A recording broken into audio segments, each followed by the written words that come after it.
Hi friends, இன்னைக்கு நம்ம ரத்த பொரியல் எப்படி செய்யறதுன்ட்டு பார்க்க போறோம்.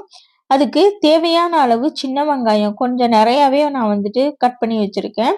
அதுக்கப்புறம் காரத்துக்கு தக்கன பச்சை மிளகா, 2 பச்சை மிளகா நறுக்கி வச்சிருக்கேன். ஒரு கொத்து கருவேப்பிலை.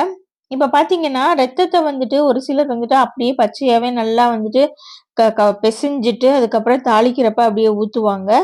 இப்ப நாங்க என்ன பண்ணியிருக்கோம்னா கொஞ்சமா தண்ணி ஊத்தி அதை வேக வச்சு மேஷ் பண்ணி எடுத்து வச்சாச்சு.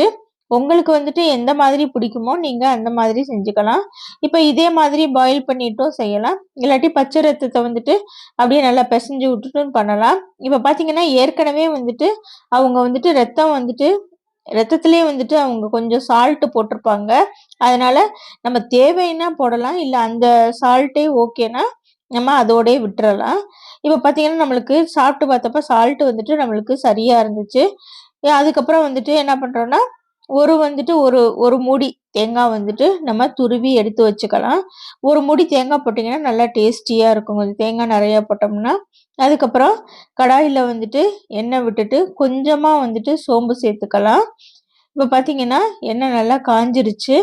காஞ்ச உடனே கொஞ்சமா சோம்பு சேர்த்துட்டு சோம்பு பொரிஞ்சோடனே கொஞ்சம் நம்ம வச்சிருக்க கருவேப்பிலை, அதுக்கப்புறம் பச்சை மிளகாய் இதெல்லாம் போட்டு நல்லா வெடிச்சதுக்கப்புறம் கட் பண்ணி வச்சிருக்க சின்ன வெங்காயத்தையும் சேர்த்துக்கலாம்.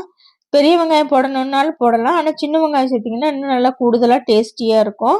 அதனால் இப்போ நம்ம சின்ன வெங்காயம் சேர்த்துக்கலாம். சேர்த்துட்டு நல்லா நல்லா வதக்கிக்கலாம்.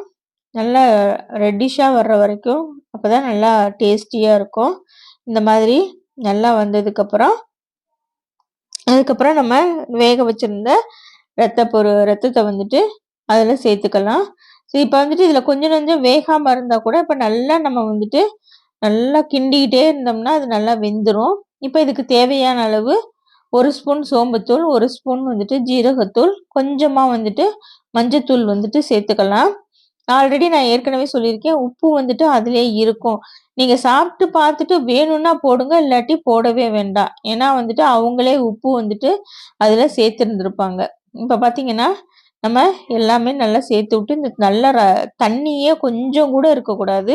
நல்லா வத்துற அளவுக்கு மூடி போட்டு கூட மூடி வச்சுட்டு நல்லா இந்த இது எல்லாத்தையுமே நல்லா வேக விடணும். ஏன்னா தண்ணியா இருந்துச்சுன்னா அதுக்கப்புறம் கொஞ்ச நேரம் நம்ம வச்சிருந்தோம்னா ரொம்ப ஒரு மாதிரி சொத சொதன்னு போயிடும்.